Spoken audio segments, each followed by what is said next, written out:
ترین videos کے لیے ہمارا YouTube channel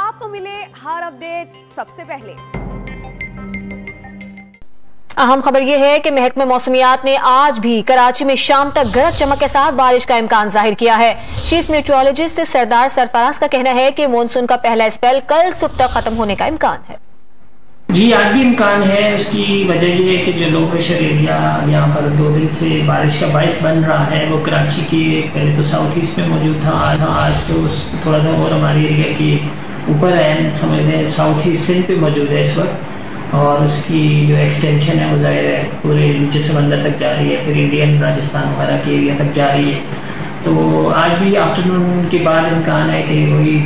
C B sales بنیں گے، تھنڈر سیلز، اور گرج چمک کے ساتھ بارش ہوگی آج بھی، اور یہ سلسلہ رات گئے تک پھر وقفے سے جاری رہے گا۔